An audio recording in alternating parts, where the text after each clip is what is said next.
साताऱ्यातील वाईमध्ये भाजपच्या नगराध्यक्षांना लाच घेताना अटक करण्यात आली आहे। ठेकेदाराकडून लाच घेताना भाजप नगराध्यक्ष डॉक्टर प्रतिभा शिंदे यांच्यासह त्यांचे पती यांना देखील अटक झाली आहे। दरम्यान भाजपचाच नगराध्यक्षांना लाच घेताना अटक झाल्यानं राजकीय वर्तुळात मात्र मोठी खळबळ उडाली आहे। दरम्यान या संपूर्ण प्रकरणाचा आढावा घेतलाय आमचे प्रतिनिधी राहुल तपासे यांनी। राजकीय गोटातील सगळ्यात खळबळजनक घटना ही साताऱ्यातल्या वाई या ठिकाणी घडलेली आहे। साताऱ्यातले जे वाईचे जे नगराध्यक्ष आहेत प्रतिभा शिंदे यांना लाचलुचपत विभागानं आता नुकतंच ताब्यात घेतलेलं आहे, त्यांना अटक करण्यात आलेली आहे।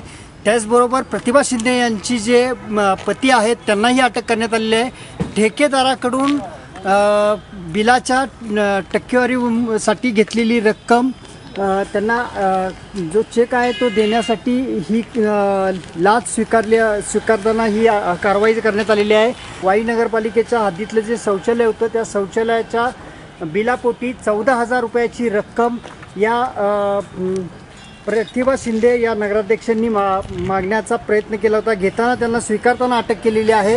ही राजकीय क्षेत्रातली सगळ्यात मोठी खळबळजनक घटना म्हणावं लागले।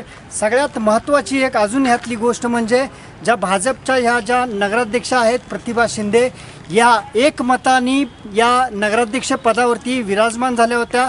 त्यामुळे सातारा जिल्ह्यातल्या राजकीय गोटामध्ये एक मोठा खळबळ माजली होती। राष्ट्रवादीचा जो बालेकिल्ला म्हणून वाई समजला जातो या ठिकाणी मोठा गडदोड झाली होती। राजकीय याच्यामध्ये राष्ट्रवादीला मोठा धक्का लागला होता। मात्र या कारवाईमुळे निश्चितच साताऱ्यातल्या राजकीय क्षेत्रामध्ये मोठी खळबळ उडाली आहे। कॅमेरामॅन निहार बडेकरसह राहुल तपासे, एबीपी माझा, सातारा।